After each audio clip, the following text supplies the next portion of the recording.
for the first time since beating Sunderland on the penultimate game of last season. Oxford United have actually won a game at the Kassam, beating a poor Derby County side 1-0. And Connor, I'm not going to get too high on that, given the last time we did, we had a... It feels like a poor run, but we were just talking about it off air that really in the last five we've got 2 wins, 2 losses and a draw, so it's not diabolical form. But anyway, we'll get into all of that in a moment. Connor, of course, you spent the week in Czechia, or in Prague in Czechia. Got back for the Oxford game. How were things?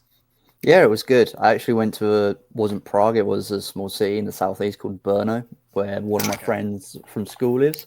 And yeah, had a really nice time, a nice refresh after the Oxford half last week. And then went over there, then came back expecting to have a torrid time up at the OX4, but it turned to be anything but, which I'm sure that we'll get into. How about yourself? Yeah, it was just kind of the usual stuff of working, all building up to watching the boys at the Castad, which obviously it's been a weird thing because obviously there's only our second win of the season, but it felt like our form was kind of trending in the way of away was where we were getting the majority of our points because we just didn't look the same at the Castad so far this campaign. But like I say, we'll get into all the specifics of the game because, like I said, I'm not going to get too high because after I did it after Bristol City, it kind of all fell apart. Before we get into the actual match, I want to have a very quick chat about obviously the brilliant campaign that the club are running, fronted by Will Volks, and that is the Can We Talk campaign. Of course, bringing attention to the issue of mental health, which is the biggest killer of men in the United Kingdom. It's a quite incredible stat that a person decides they can't, you know, can't find the. I'm It's a sure how to. man. Yeah, it's It's a gone. man every 90 minutes under the age of 50 will take their own Yeah, life. Every it's man. It's the biggest killer of men under 50, biggest killer of women under 35. But men are disproportionately more likely, and they're statistically more likely to take their life and go and speak to a trained professional. it's as you can tell there. It's sometimes difficult to put into words because it's so. There's been some fantastic videos put out by Norwich last season, Brighton this season that Hmm. speak to the realities that, especially for men, especially men of a certain age, they feel like the only place they can kind of let their emotions out is at the football. So a really, really good campaign. Obviously, it's affected our football club, and it's really a proud moment that our football club is taking a leading role in raising further awareness because it's already very, very prominent. But every additional voice that can bring attention to and speak about the support that's available is positive. Yeah, and it was really, really striking. And I think every supporter, whether Oxford or Derby, they listened to the apologies, can't remember his name, but the gentleman who came on the pitch before the game. So whether he was the ambassador to Can We Talk, but when I looked around at Derby fans, I think each and every one of them were locked in as well, which just shows how wide-reaching that this campaign is and can be, and that how it is, how it can affect everybody in one way, form, or another. Absolutely. And if you haven't listened to that speech, Oxford United have put it up on their Instagram page, so you can go and watch it. And even if you're at the game, I've watched it a couple of times, and yeah, it's really, really powerful. And big up to the Derby players for getting on board with it as well. Where of course Mm-hmm. you can see on your screen the t-shirts that the players trained or warmed up before the match in to, and I believe they're probably going to be auctioned off by Baton for Hope and the clubs respectively. So really, really positive on that front. Um, let's turn to the football because Obviously, coming off the back of the international break, there was a lot of questions going on about what the lineup would look like, and very interesting. So I'll bring it up here. I think obviously the main positive is the return of the Lord himself, Kieran Brown, back after his lengthy injury. Right back into it, re-establishing that incredible partnership with Mikhail Helek. Also an interesting inclusion, I thought, Connor, was the inclusion of Stan Mills, given that I think it's widely agreed he had a bit of a shocker against Watford. Any other surprises in that lineup for you? I don't think surprises, but I think that one that might have caught the eye of a fair few was Will Volks coming in, which would have indicated that there was a change in shape or system if Yeah. we still had Brannigan and De Kersmacher. And I think it took me a couple minutes to figure out what he was doing, and then you say, "Oh, right, okay, so he's changed to a 4-3-3, and you have Volks, protecting the front of the back line, and then allowing Brannigan and De Kersmacher to go up and be more forward and be more front-footed, especially Brannigan. And we'll get on to throughout the game, but you could definitely see how much of a positive impact that made in making those tweaks. And just on Mills, the expression "one swallow doesn't make a summer," and then I don't know what the reverse of that is, but one dog shit game doesn't mean that your season's over. And he proved why that isn't the case throughout the game. Yeah, it's interesting, the 4-3-3, isn't it? Because obviously we talked about that a couple of weeks ago. Of maybe that's the way to go to allow De Kersmacher and Brannigan to thrive, and Rout's gone that way. And I have to say, it worked quite well. Maybe the inclusion of a fully fit Philip Krastev on the left hand side could make that system even better.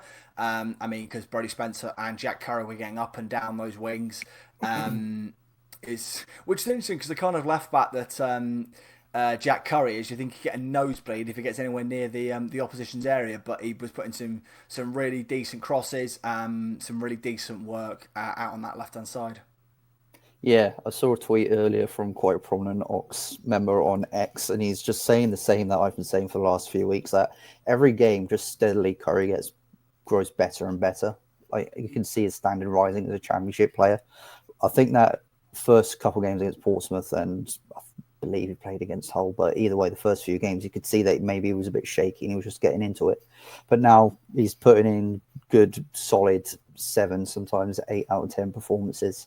And, we all saw how good he was at Leyton Orient last season. And, maybe that player's finally coming through and more.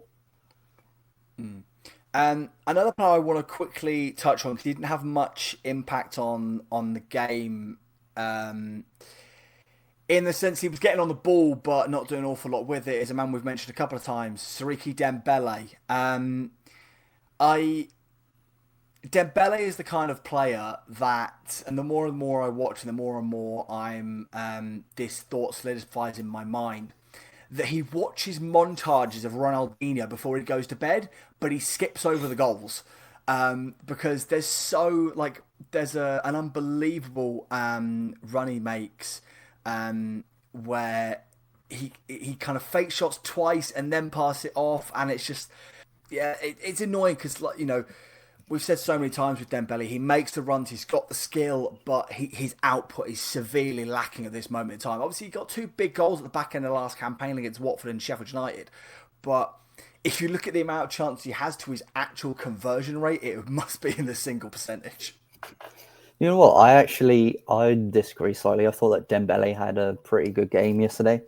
I thought that I see your point that there were a few examples and instances where it was frustrating that he wasn't looking for some passes that were on, especially out wide when he's looking to cut inside, and whether there was Curry or De Kersmacher or someone that was available for the overlap. So I see your point in that, but I think on the basis of yesterday in isolation, when comparing it to other games throughout the season, that he actually looked like that he was playing with a bit more freedom and a bit more enjoyment, and I thought that came out in his game. Again, I will balance it out that at times it is awfully frustrating that he expresses himself a bit too much in trying to do some, some tricks and flicks. But at the same time, that did also help him to an extent when we had, I think it was around the 20th, 15th minute stage where we shot after shot in about a 30-second spell. That did help a fair bit. But, I think that Dembele, he had a fairly good game, but I'm happy to you know, let it pass this time. However, as you say, it does become frustrating. I completely see your point of view. So let's talk about the actual 90 because this was with the caveat that I did a lot of kind of looking into Derby fans' perspectives of that 90 minutes after the game. Because, like I said, in the aftermath of Bristol, I didn't want to get too high on off the back of that result. And obviously, there's a lot of pressure on John Eustace. Being the EFL expert, you'll know that there are questions being raised about his Derby County side. But it was a really, really good performance from Oxford point of view. This was the momentum chart, and on the overall stats, Derby just edge it in terms of possession. Most of the game was played in Derby's half. If we look at the first half, it's so many opportunities, missing two massive chances. Those going to Prelic and Stan Mills in the. I think Prelic's comes. I think in the 33rd minute maybe, and Mills is in the 17th minute before he obviously finds the back of the net with a really beautiful ball from Brian Kiersmacher, and Mills uses his pace, slots it past Zetterstrom, who kept Derby in the game, but it was such a good performance from Oxford. Yeah, I'd like to say, first of all, for viewers and listeners, that if you have a chance to view extended highlights, Zetterstrom for some reason just turned into Lev Yashin in this game. He was absolutely insane. It was frustrating because we've been saying for, I think, a lot of the season that we've been getting into some decent areas. We just haven't been taking our chances. I feel like with this game, we were taking our chances. It's just that the goalkeeper was just on absolute fire in this game. And I know that he has been for the past few games.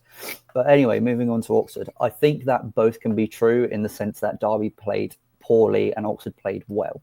And that I think that absolutely showed here. And as we say, at the start of the season, we were taking a lot of shots outside the box, whereas here you can see over the past few games, maybe bar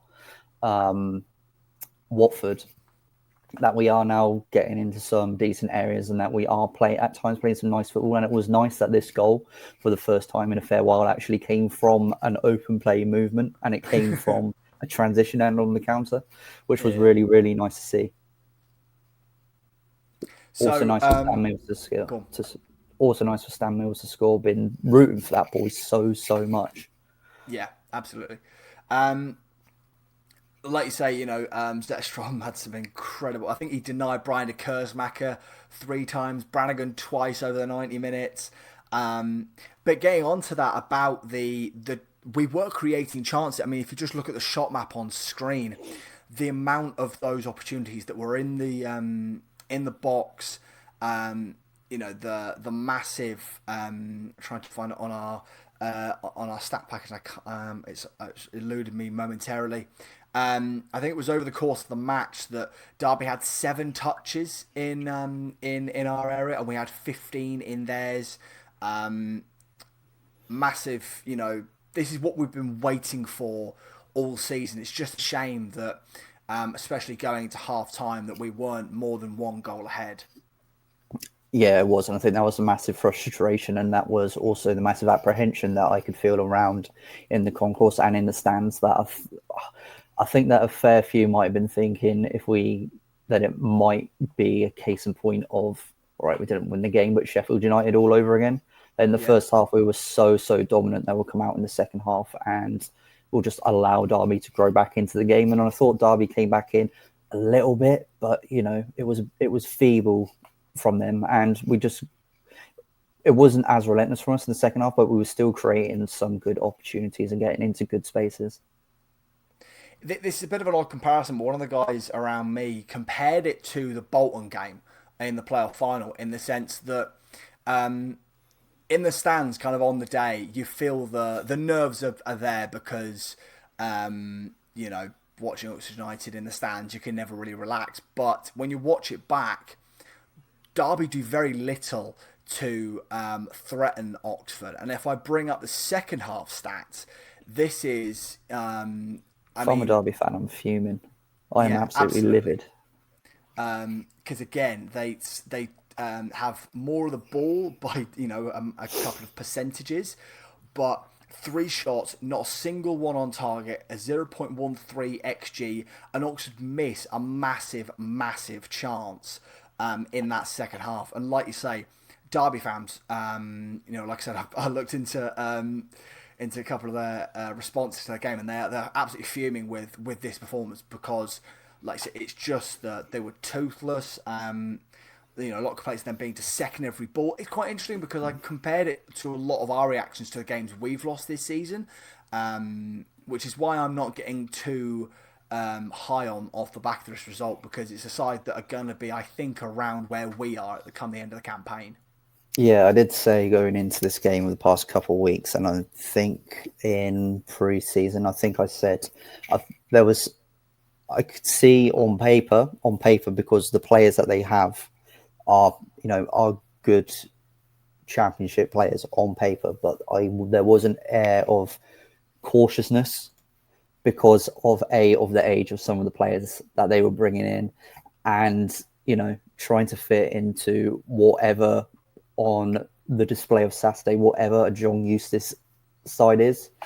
And they have been poor all season, and I think it's taken a fair while for a few, not only inside the Derby County fan base, but also on the outside, to really realise and acknowledge that they were unbeaten in 3 going into this game, but they drew all 3. They had an encouraging game against Southampton, but they had opportunities to win, more than enough opportunities to win against the Southampton side that's underperforming, and they didn't take them. And the only win of the season came in the last few minutes, in a last gasp strike against West Brom. So they are one of the poorest sides in the division. It was on paper 2 of the poorest sides in the division. And as you say, we can't. It's nice that we played that way and that we were so comfortable, but we can't let it get into our heads that we've cracked it now because we've beaten Derby, one of the poorest sides in the division, because we have 2 more games coming up this week against what I think one absolutely definitely a poor side in Sheffield Wednesday, but another poor side as well in Wrexham. All the breakdown of this game will be over on our sister channel, Where Rams Walk. And I know, again, some Derby fans in response to that were saying, they were better under Paul Warne than they are under John Eustace, which obviously That's damning. Warne was not a popular man by the end of his time at Pride Park. So, like I say, go over to our friends at Where Rams Walk for the full breakdown of their side of the performance. There's 2 players I want to kind of single out here, Connor. But before we get into those, quick mention on Nick Prelic. Obviously has a massive chance in the second half. I thought his hold-up play was fantastic. I thought he was quite unlucky not to get a goal. And look, we're only a handful of games in, but I wonder if there's an option to buy in that agreement. We know there's an obligation if we stay up, but can we trigger that option already? Because I've already fallen in love with that Slovenian. I was actually about to say you've fallen in love already. You've fallen in love too easy, mate. But yeah, the first 10 minutes, I thought that he looked a bit out of it. Then you could see that he grew into the game, and then he grew into the game really, really, really well. I thought that he was gassing in the last 10 minutes or so. I don't know how he managed to keep on for the last 10 before we brought on Mark Harris, but he's been impressive the past few games that he's been starting, that he's been playing for us. He's had a bit of slack over I'd say like the past 8 weeks or so, but time after time, Ed Waldron and the team somehow managed to find some of these players is unbelievable. But as we said, we're only 10 games in and we only beat Derby, so we're gonna have to hold our horses a little bit. I think that the moment for me where I kind of that kind of thought got in my head was there's this brilliant moment where I think the ball's sent down the right hand side and there's 2 Derby players all over him and he shakes them both off. Yeah. I think ends up passing it off to someone on the edge of the area, and I'm like, this lad's got that bit of pace about him. He's got the physicality. He's getting in the right areas. It's just unlucky that Zetterstrom had the game of his life. Hmm. Zetterstrom, who was looking a bit like Jan Sommer, and maybe embodied the spirit of the Swiss Man Yeah. City, took that cap off. But let's talk about the main two players. We mentioned him a bit ago. The return of the Lord himself, Kieran Brown. So good to have Kieran back, and it's don't I think Longy was very unfortunate to lose his place, given the performances he's been putting in. But how good do we look with Kieran Brown back in our side? It's good when you go in and then you know that he's there, but it's almost like you notice that he's not there, if that makes sense. Because, the defense looked so much more assured, stable in that partnership between Hellick and Brown. We know how good and how stable it is and how much settlement it brings across the back line and the two or three that are playing in front of the defensive line. I heard someone say it on the radio, but I wouldn't go that far. Is Kieran Brown one of either the best defenders in the league or one of the most underrated defenders in the league? And then leading on from that, is the partnership of Hellick and Brown one of the best centre-back partnerships in the league? I mean, I think we've said a couple of times that defensively, I think we've got a top 10 defence. Mm-hmm. I don't think there can be many kind of scoffs at that, given the quality of Mikhail Hellick, the quality of Kieran Brown. I mean, I think he's definitely one of the most underrated players in the division. It was interesting, obviously, when we played Cardiff twice last season, they were talking about that, this is Kieran Brown that they thought, oh, he's not up to championship quality. And then he puts in the performances that he did last season. One of the best centre backs. There's a lot of really good centre backs in this Yeah. league, so I wouldn't go that far yet. But I think Kieran is definitely, we've sung his praises so many times on this podcast before. You know what kind of scares me? The fact that I keep forgetting. It's because of that beard and that ponytail, that man bun, that he's only 26, 27, 28. Yeah, yeah. So he's entering his prime. And if he carries on the way that he's performing, and, not only for Oxford, but for Northern Ireland too, because he's usually one of the first names on the team sheet, and how he has been over the past 18 months. Yeah, he signed a new contract in the summer, but I wouldn't be surprised if there's a top-end championship clubs that have got a fair eye on him in January. Let's just hope with the way that he's performing, if they offer something, we can come back and say, yeah, add an extra zero, and then we'll start talking, Yeah. properly. Well, that's an interesting point in the sense that obviously Rout was fuming over the fact that Romane and Brown both were called on international duty, given the fact that he thought that could have been a good opportunity for the two to play some under 21 minutes as they recover from their injuries. But I think it shows just how important, Romane obviously got, as we spoke about, I think last week, got 15, 25 minutes in the two Indonesia fixtures. But Kieran Brown didn't play a single minute. He didn't make the matchday squads. But I think it shows how important he is in a leadership role for the Northern Ireland national team. I think even though the last international break, if they would have picked him. And we see that for Oxford, and he's not one of them centre backs that the what you might call the old school centre back, where you're going to shout his head off. He's this is going to be a wild comparison, but you'll get what I mean in a second. He's similar to a Maldini in the sense that he will only slide in and make a challenge at the absolute, as a last resort. You often think if a player's managed to get past him, then he's made a bit of a mistake there, because he so rarely allows players to get beyond him to beat him for pace. To obviously brings the ball out so well. Yeah, he's got incredible maturity and incredible footballing brain at the age that he is. And I think that when he first came in, he was just more of a squad or a position filler player, but he's grown Yeah. into his role, and not only his role in the team, but his role in the club, so much. Over the past 3 years.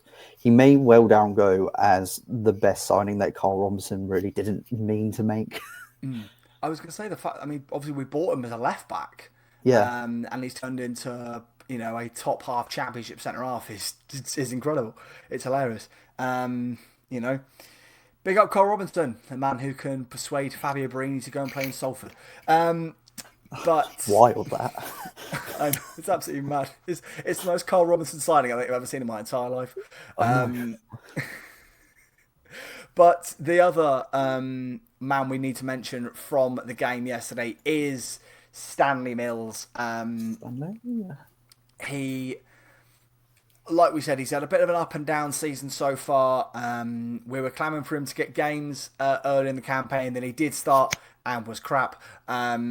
But really, getting some really good opportunities in this game. Obviously, scores the only goal, and he looks like he's enjoying himself again. Been rooting for him all season. I've been wanting him to do well, and I thought that at the start of the season, as weird as it sounds, because we had him in January and we were looking for extra wide players. It was almost as if that we had a new wide man in the building because we had Stan Mills and he hadn't really played that much in the second half of last season. And we saw what he could do in League. I think was it in League One before he had his horrific injury. Yeah, but he looks electric on yesterday. I thought. And I thought that was really telling, like his influence on the game and how that we were playing that. I thought that we looked a lot more. We looked a lot less threatening on the right hand side when he went off. I'm not sure how you thought about that, but I thought we definitely looked less threatening. And see, before Mills scored, he had an absolute golden opportunity as well to put one past the goalkeeper. But as we said, the goalkeeper was on top draw form that day. And we also know that what kind of balls that Stan Mills can put in. Didn't really see much of that. I think there was one opportunity that went, slightly astray, but I don't think he will, but I would hedge my bets that have him starting at Wrexham on Wednesday.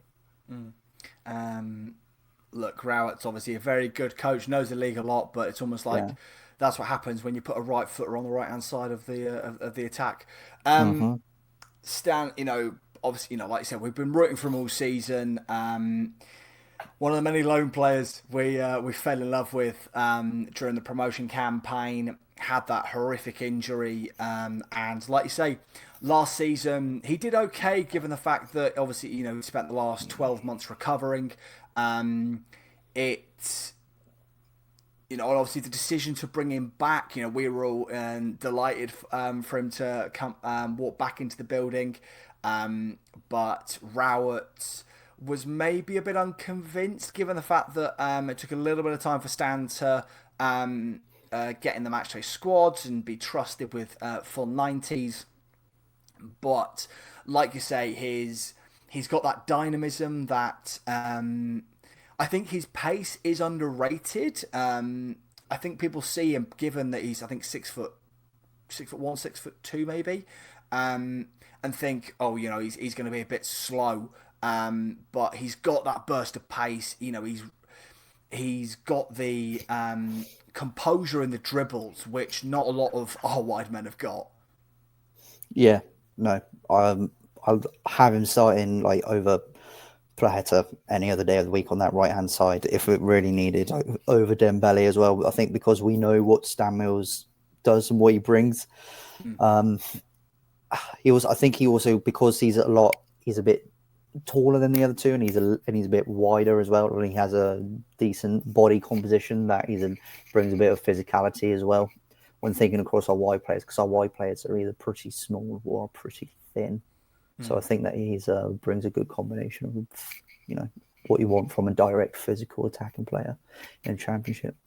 Well, it's an interesting point in the fact that if you look at the wide players we have available, the two men that have started most of this campaign, Shemi Plaheta and Siriki Dembele, are both either to the back end or in the middle of their prime.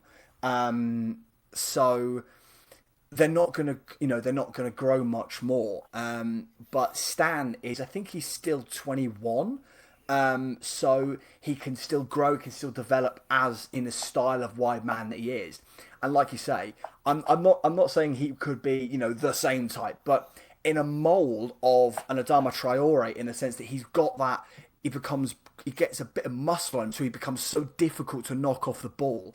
Won't be as quick, but he does have that final product. You know, he's got 2 goals since his return to the club, and he's, you know, I think in terms of the delivery into the area, he's probably the best of our wide men that are available and, you know, featuring at the minute. Yeah, I completely agree with that. I think I've been saying over the past few weeks what his wide ball delivery can do. And as I said at the game on Saturday, didn't really see a great deal of that. Did put in 1 or 2 decent balls, but you know, he's absolutely, when he goes through and he's one-on-one with a fullback, they try and show him the outside of the fullback and go around. I have confidence 9 times out of 10 that he's going to find a way pass and deliver a ball in. It's quite nice actually that we have a player who can deliver a good ball when in open play, and also have another player who can deliver a terrific ball from dead ball play in De Keersmaker. On Brian De Keersmaker, just very quickly, obviously a brilliant ball for Mills' goal. Playing a little bit higher in that 3-man midfield. Again, was running the show, I thought, Brian De Keersmaker. Yeah. What do you want me to say? I'm running out of superlatives for him. 3 assists for the season already. 20 clubs in the top half of the division. Look at, and don't worry, he's not that good. No. You know, his final ball's dreadful. Set pieces, he's awful. He's, you know, don't look at him. If the Belgian FA are watching, put him in your national team. Yeah. Have him play behind Kevin De Bruyne. I think he'd run the show. Obviously, we've got another double week coming up. We've got a trip to Wrexham, which you and I are making, and then a trip to Sheffield Wednesday. We'll talk about Wrexham first, because that's the game we know is definitely going to be going ahead. We are the only side in the division that has any semblance of recent history with Wrexham. Obviously, playing them back in the Blue Square Prem days. I wonder how many of their fans were around for that. But looking at their recent form, 1 win in their last 5, 3 draws, very similar to Derby's form. Lost their most recent game at the weekend against Stoke. Sorba Thomas with the goal, I believe it was. Connor, as the EFL expert, talk to us about Wrexham, because obviously they spent a hell of a lot of money in the summer. How has Phil Parkinson's side done so far? I think at the start of, I think they came in with a little bit of a bang. I mean, if a bang is a 1-1 draw at Southampton, you know, what a lot of people with Southampton were expecting them to go straight back up. I think that was as a credible result. But what we saw, I think they got a 2-0 win away at Millwall. I believe they also got something against QPR, but I may be wrong straight off the top of my head. But they, from an attacking sense, they can play some very pretty football, and they were very, very dangerous. But they, for some reason, unbeknown to, I think, every single football fan in the Championship, they signed a centre-half called Connor Cody. And, you know, they just looked so poor at the back. But they made a decision in the past few games to switch that out and bring in Dominic Heim, I believe, put him in at centre-half. So they now have 3 across the back in Doyle, Heim, and Cleworth. Cleworth was very, very hot on at the start of the season, because he's been with Wrexham throughout their entire journey from non-league up into the Championship, and he's just, you know, gone. His performance has just gone up and up every single league that they've been in. Going into this game, I think the one thing that we can take to our advantage is that they are also winless at home this season. Mm-hmm. And, you know, they are susceptible, as we said, to go behind. And it might actually work in the sense for Oxford that the game could be quite open and could be end-to-end if Rowett was to go with the same formation, the same lineup that started on Saturday. Saying that, because it is away from home, I do have a suspicion that we might revert back to what we are from type away from home setup and be difficult to beat, and then try and look to counter Wrexham in transitions. And that's where I think that the game for us is really going to be how we deal with the ball in turnovers and in transitions. By the way, the signing of Josh Windass, and sorry, Sam, the signing of Josh Windass and Kiefer Moore, absolutely outrageous signings, I think, by them, even with the money that they have, and they've been proving, Kiefer Moore thinks on 4 goals, Josh Windass is on about 3 goal contributions, I think, off the top of my head, but when you see him play, you can see like the class above that both of them are. I mean, obviously the standout was Broadhead. Was it 8 million quid he cost? I think it was. Doyle from Man City, I think, was quite a sizable fee as well.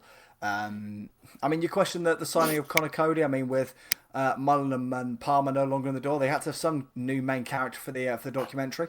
Yeah, that's true. But obviously, it was all they were always going to do that and sign big players for a lot of money. But like you say, their record recently hasn't been great. They've been susceptible. I watched their game against Birmingham, and obviously they took the lead early in that game, but the way the defence kind of fell apart in the second half to allow Patrick Roberts to score the equaliser, they that showed you can really get them. So, but they'll probably say the same thing about us given most of our away performances this campaign. And then obviously on Saturday, the game against a side who, look, there's obviously a lot, we joked about it a minute ago about, the game might not actually go ahead, but Sheffield Wednesday are in a real horrible situation. On behalf of the Walking the Line team, I'd like to say, Chancery, get the fuck out of their football club, you money-grabbing bastard. We've had our own horrible history of owners, so we 100% get it. You don't want to see any football club taken out of their community. On the pitch, the players, they did their side proud, with a tight 2-1 loss, I think it was, on the opening day against Leicester. But recently, obviously getting tonked 5-0 by Coventry at Hillsborough, and then losing at the weekend 2-1 against Charlton. They're a side, there's much bigger things going on off the pitch than the latest visit of Oxford United to Hillsborough. Yeah, with all due respect to Sheffield Wednesday, I hope they get put into administration soon, very quickly, because that will mean that Chancery no longer be able to have any of his paws over Sheffield Wednesday. Mm-hmm. And if any Oxford fans are going to Hillsborough or planning at this moment in time to go to Hillsborough on Saturday, do not buy anything from the concourse that's inside there. Like at the Kassam, any money that purchased or handed over in the concourse, and most of it will end up in Chancery's back pocket. So we know what it's like to have an owner that's that will just try and bleed you dry as much as he can in a slow and painful way. But on the pitch, yeah, I mean, they've got 6 points at the moment out of 10 games. That's far more, I think, at this stage than a lot of fans would have anticipated that they would have had. So you still have to tip your hat and give kudos to them. In a lot of their games, apart from where they've been talked at, like Coventry, they've been, and at, I think, Charlton, game just gone, they've been competitive and they've been in games and they've been showing what fans want to see from football club, which is grit, passion and determination, and that they're wearing the shirt with pride. And, they have that one man in centre midfield, Barry Bannon, who's, as I said about another player, you run out of superlatives for Barry Bannon and what he actually is for that football club. So he'll always be the one player that you have to look out for, even if they weren't in the dire situation that they are. And I think that quickly, from an Oxford point of view, going into the game, I know that their goalkeeper got sent off at the weekend. So I believe, if memory serves me correct, and if I have this wrong, I'm sure someone will let me know that they can't even loan in another emergency goalkeeper. So they have to go with an 18-year-old who has had less than 90 minutes of first team men's football. So it's going to be interesting over the next 3 games how Sheffield Wednesday, how they stack up in front of, in their defensive line. Barry Bannon, Cameron Brannigan, 2 men that have stuck by their football clubs through thick and thin. And we've obviously had a lot of back and forth with Sheffield Wednesday over our respective times when we were both in League One And we've had a couple of trips to Hillsborough over the years in the cup and the league. And yeah, I've got I've the odd friend who's a Sheffield Wednesday fan, and I don't want to see him go away anytime soon. So I just want to echo everything that Connor said. If you're going to the ground to Hillsborough, have all your beers in local pubs. Do not support Dejan Chantieri,